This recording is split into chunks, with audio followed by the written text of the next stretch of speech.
I have to start here. I am extremely proud to have attended Bethune-Cookman University in Daytona Beach, Florida. I only had a chance to attend for 2 years. Life circumstances demanded that I transfer and do some other things, but that's neither here nor there. I am proud today of my school that I still call home, that I still have those lifelong relationships and friendships with students that marched in the band with me there in Daytona Beach.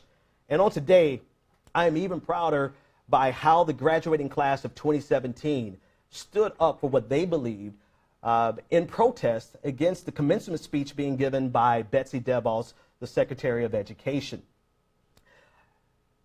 There was controversy from the very moment the university announced that she was coming to speak. And the controversy, it really resonates on several levels. It's controversial because not only who she is as an individual, what she stands for, what she fights for, and what she's fought for all of her life is problematic in and of itself, but it's also problematic because who she represents.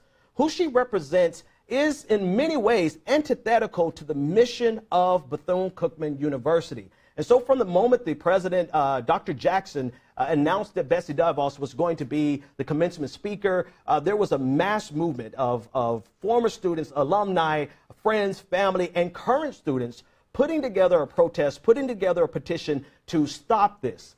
Unfortunately, they were not able to stop it. And in fact, a local news station was reporting that according to the NAACP, the students, the graduating class, was threatened with not receiving their diplomas, their degrees, if they walked out of the commencement ceremony. And so this is what happened today. Betsy DeVos showed up to speak, and I want to play a clip of the response that she got from my family there at Bethune-Cookman University. Let's take a listen.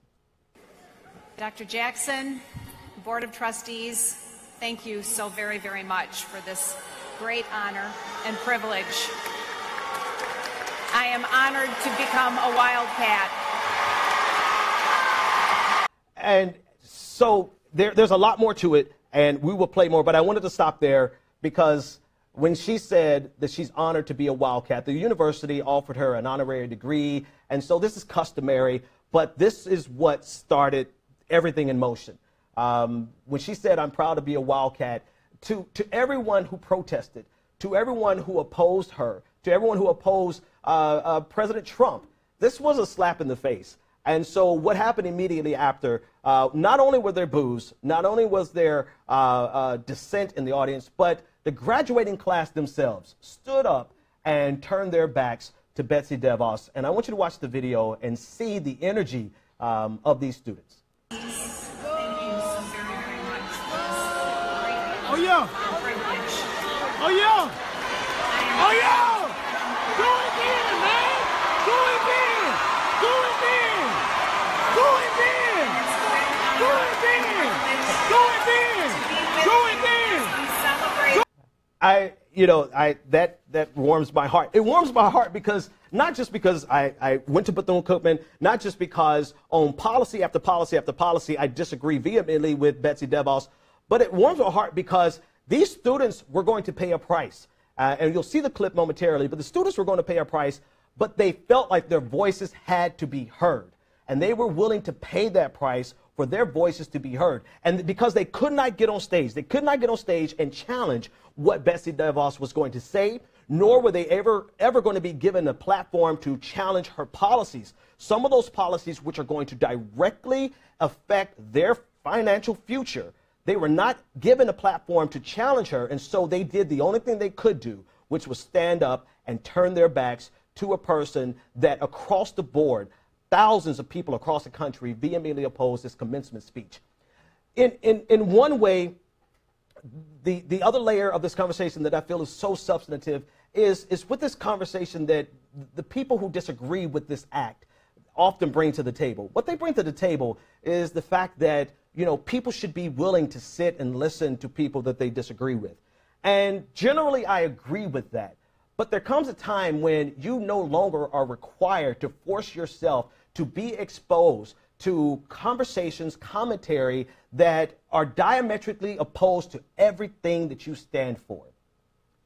And we as Americans, we are in this place where we're trying to figure out the balance between a person's First Amendment right to say whatever they believe and our First Amendment right to challenge what they say. And in this case today, Betsy DeVos was not denied her platform, but the students of Bethune-Cookman University were not denied their opportunity to speak as well. And this is why I am proud. Now, this is the price that they had to pay. This is the issue that is really resonating with quite a few community organizers in the city of of Daytona Beach. This is the president, President Jackson, speaking, having to intercede on behalf of Betsy DeVos, and this is what he had to say.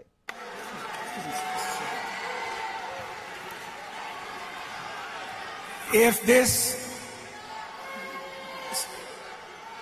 behavior continues,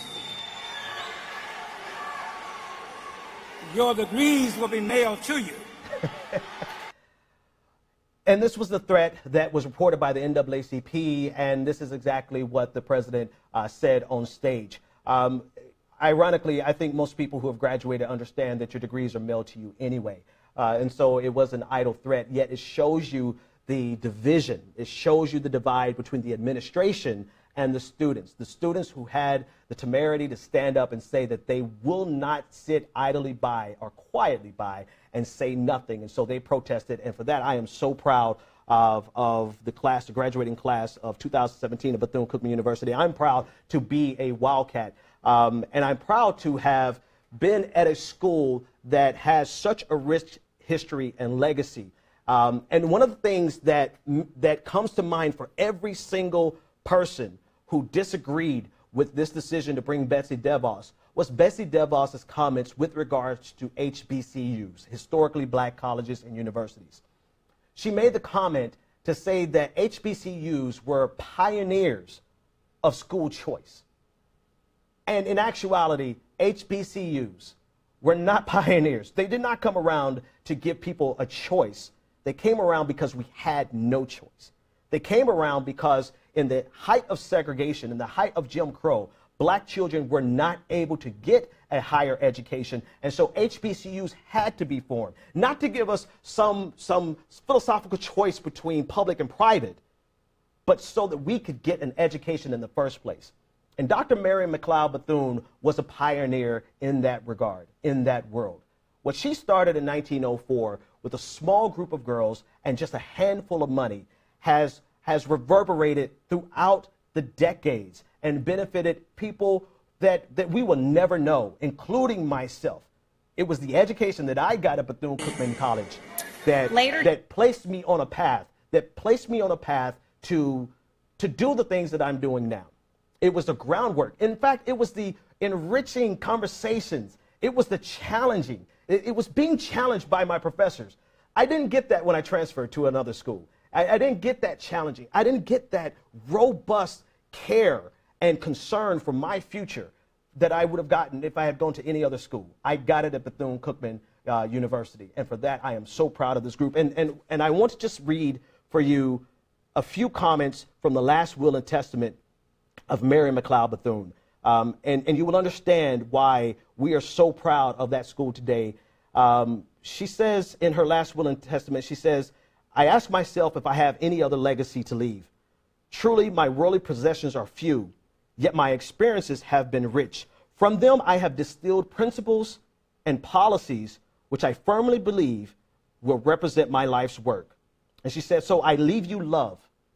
Love builds, it's positive, and it is helpful. I leave you with hope.